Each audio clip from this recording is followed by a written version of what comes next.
Morning बच्चों, आज की हमारी जो वर्कशीट है वो है वर्कशीट नंबर 33। और सबसे पहले बच्चों आप वर्कशीट पे अपना नाम लिखेंगे और अपने क्लास टीचर का नाम लिखेंगे।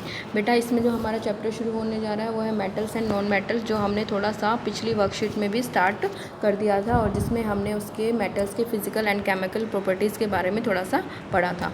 अब हम मेटल्स की केमिकल प्रॉपर्टीज़ को आगे कंटिन्यू करेंगे, जिसमें हमारा फर्स्ट है reaction of metals with acids. सबसे पहले आप जनरल इक्वेशन देखेंगे कि मेटल जब एसिड्स के साथ रिएक्ट करती हैं तो क्या बनाती है। तो मेटल्स जब एसिड्स के साथ रिएक्ट करती हैं तो क्या बनाती है, सॉल्ट प्लस हाइड्रोजन बनाती हैं। ओके, सॉल्ट प्लस हाइड्रोजन बनाती है। Metal react with acids to give a salt and hydrogen gas. यहाँ पे एक टर्म लिखी हुई है डाइल्यूट एसिड। डाइल्यूट एसिड क्या होता है, इसके आगे डाइल्यूट क्यों लिखा है बेटा? एसिड्स को हम टू टाइप से डिफाइन कर सकते हैं टू फॉर्म में। तो एक आपका होता है कंसनट्रेटेड और एक होता है आपका डाइल्यूट। ठीक है, कंसनट्रेटेड होता है आपका जो जिसमें आपका एसिड जो होगा ज़्यादा होगा, जिसमें एसिड की क्वांटिटी क्या होगी, ज़्यादा होगी। और जिस डाइल्यूट क्या होता है, जिसमें वाटर की क्वांटिटी ज़्यादा होगी। ठीक है, तो कंसनट्रेटेड में एसिड ज़्यादा होगा और वाटर क्या होगा, कम होगा। और आपका जो डाइल्यूट होगा उसमें वाटर ज़्यादा होगा और एसिड क्या होगा, कम होगा।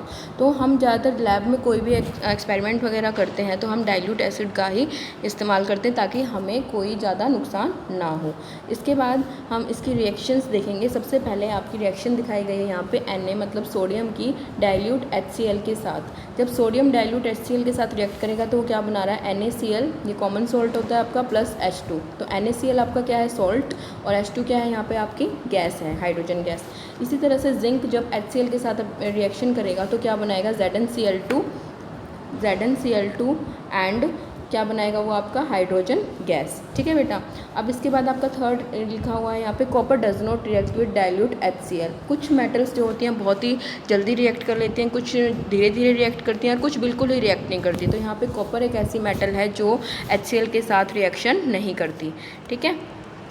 अब यहाँ पे आपकी तीन डायग्राम दिखाए गए हैं। यहाँ पे तीन आपकी टेस्ट ट्यूब दिखाई गई हैं जिसमें आपके अलग अलग मटेरियल हैं HCl में। तो यहाँ पे सबसे पहले आपको कॉपर दिखाया गया है, जिंक दिखाया गया है और मैग्नीशियम दिखाया गया है, जिसमें आपका magnesium zinc react with HCl where no reaction with copper. Copper के साथ कोई रिएक्शन नहीं हो रही है, मैग्नीशियम और जिंक जो है उसके साथ रिएक्शन कर रहे हैं, थोड़ा सा कलर चेंज भी आ रहा है। ठीक है। Hydrogen gas is not evolve when metal react with nitric acid. ये इंपॉर्टेंट है बेटा कि नाइट्रिक एसिड के साथ रिएक्ट करते हैं तो हाइड्रोजन गैस क्यों नहीं निकलती है, क्योंकि बेटा हाइड्रोजन जो आपका नाइट्रिक एसिड होता है वो स्ट्रॉन्ग क्या है, आपका ऑक्सीडाइजिंग एजेंट होता है। It oxidises the H2 produced to water and itself get reduced by any of the nitrogen oxides N2O, NO और NO2। ठीक है, ये क्या करता है, H2 गैस बनाने की बजाय ये क्या बना देता है, आपका H2O बना देता है और खुद क्या हो जाता है, रिड्यूस हो जाता है नाइट्रोजन के किसी भी ऑक्साइड में। वो कौन से हो सकते हैं आपके oxide, NO, N2O, NO and NO2। Magnesium and manganese फिर भी डाइल्यूट HCl के साथ रिएक्शन कर सकते हैं। ठीक है, मैग्नीशियम और मैग्नीज फिर भी आपके डाइल्यूट आपके HNO3 के साथ रिएक्शन कर सकते हैं, जिसमें आपकी सिंपल एक तो आपका क्या बनेगा, सॉल्ट, और आपकी हाइड्रोजन गैस इवॉल्व होगी। तो यहाँ पे हमेशा हमारी एक्सेप्शन होती है। हमने पिछले वर्कशीट में भी देखा था कि एक्सेप्शन हमेशा ही होती हैं। तो अभी हम ऊपर क्या बात कर रहे थे कि हाइड्रोजन जो आपका HNO3 होता है, यानी कि नाइट्रिक एसिड जो होता है, जब किसी भी मेटल के साथ रिएक्ट करेगा तो हाइड्रोजन गैस इवॉल्व नहीं करेगा, लेकिन फिर भी यहाँ पे दो ऐसी मेटल्स हैं, कौन कौन सी, मैग्नीशियम और मैग्नीज, जो आपके HNO3 के साथ रिएक्ट करेंगी तो क्या बनाएंगी, आपकी हाइड्रोजन गैस इवॉल्व करेंगी और सॉल्ट प्रोड्यूस करेंगी। ठीक है। उसके बाद आपका आता है reaction of metal with solution of other metal salt. तो इसमें आप जनरल इक्वेशन देखेंगे पहले, metal A plus salt solution of B। दो मेटल है A और B, एक तो सिंपल मेटल है, दूसरा उसका सॉल्ट सॉल्यूशन है। जब वो रिएक्ट करेंगे तो क्या बनेगा, डिस्प्लेसमेंट रिएक्शन होगी बेटा। डिस्प्लेसमेंट रिएक्शन हमने फर्स्ट और सेकंड चैप्टर में पढ़ी थी ना। तो सॉल्ट सॉल्यूशन ऑफ A, जो सॉल्ट सॉल्यूशन B का था वो किसका बन जाएगा, अब आपका A का बन जाएगा और मेटल B अलग हो जाएगी। पहले मेटल A अलग से थी ना, सॉल्ट सॉल्यूशन ऑफ B के साथ रिएक्शन हुआ, क्या बना, सॉल्ट सॉल्यूशन ऑफ A बना और मेटल B अलग हो गई। अब इसको रिएक्शन से समझने की कोशिश करते हैं। Fe plus copper sulphate gives iron sulphate plus copper. अब इसमें देखो, पहले Fe अकेला था और कॉपर सल्फेट था। ठीक है, कॉपर के साथ उसका क्या था, सॉल्ट सॉल्यूशन था, लेकिन जब रिएक्शन हो गई तो क्या हो गया, आयरन का तो सल्फेट बन गया, यानी कि आयरन का क्या बन गया, आपका सॉल्ट बन गया, और कॉपर उसमें से अलग हो गया। ठीक है, इसी तरह से कॉपर जब आपका सिल्वर नाइट्रेट के साथ रिएक्शन करता है तो वो भी क्या बना देता है, कॉपर नाइट्रेट, और उसमें सिल्वर अलग हो जाता है। ठीक है, यानी कि वो उसके सॉल्ट को डिस्प्लेस कर देता है और मेटल अलग हो जाती है जो उस सॉल्ट के साथ अटैच थी। अब देखो इसमें all metals are not equally reactive. If we check reactivity of various metals with oxygen, water and acids, we find all metals do not react with these reagents. ठीक है, हमें ये मिलता है कि ये रिएक्ट नहीं करती। अब आपका एक्सपेरिमेंटल फॉर्म में आपका एक दिखाया गया है, जब आपका आयरन कॉपर सल्फेट के साथ रिएक्शन करेगा तो किस तरह से रिएक्शन होती है। तो सबसे पहले हमने ये एक्सपेरिमेंट आपका 9th क्लास में भी किया था। हम क्या करते हैं, सबसे पहले कॉपर सल्फेट का वाटर सॉल्यूशन बनाते हैं, ये ब्लू कलर का, और इसमें हम आयरन की नेल डालते हैं, एक कील डालते हैं। जब वो रिएक्शन होती है तो क्या होता है, जो आयरन होता है वो कॉपर को उसके सॉल्ट से डिस्प्लेस कर देगा और उसकी जगह लेके क्या बना देगा, आयरन सल्फेट, और कॉपर क्या हो जाता है, अलग हो जाता है, जिसकी वजह से इस सॉल्यूशन का कलर कैसे हो जाता है, पेल ग्रीन, है ना, पेल ग्रीन कलर हो जाता है। हमने देखा था ना कैसे कलर का हो जाता है, ये पेल ग्रीन कलर हो जाता है इसका। ठीक है बेटा, तो अब ये रिएक्शन कब पॉसिबल है, ये रिएक्शन तभी पॉसिबल है जब हमारी मेटल ए जो है मेटल बी से ज़्यादा रिएक्टिव हो। मेटल ए जो है मेटल बी से ज़्यादा रिएक्टिव हो, तभी वो उसकी सॉल्ट को डिस्प्लेस कर पाएगी। अगर मेटल ए मेटल बी से ज़्यादा रिएक्टिव नहीं है तो वो उसके सॉल्ट को डिस्प्लेस नहीं कर पाएगी। जैसे अगर मैं यहाँ पे आपका इस रिएक्शन का रिवर्स रिएक्शन करने की कोशिश करूँ, ये आपका जो है ना, यहाँ पे आपका है फेरस सल्फेट प्लस Cu, अगर मैं इसका रिवर्स करने की कोशिश करूँ तो क्या यहाँ पे कोई रिएक्शन होगी, यहाँ पे कोई रिएक्शन नहीं होगी, तो इसका क्या होगा, यहाँ पे नो रिएक्शन। ठीक है बेटा, यहाँ पे कोई भी रिएक्शन नहीं होगी, क्योंकि यहाँ पे क्या हो जाएगा बेटा, जो कॉपर है वो आयरन से कम जो है रिएक्टिव है, इसीलिए वो उसको डिस्प्लेस नहीं करेगा। यहाँ पे क्या था, आयरन जो था कॉपर से ज़्यादा रिएक्टिव था, इसलिए वो उसको डिस्प्लेस कर देता है। ठीक है, तो ये आपका सिंपल सा था यहाँ पे। उसके बाद देखिए यहाँ पे ऊपर आ जाइए। अब हम इसी तरह से कि अभी मैंने आपको बताया कि सभी मेटल एक तरह से रिएक्ट नहीं करती हैं, सबकी रिएक्टिविटी अलग अलग होती है।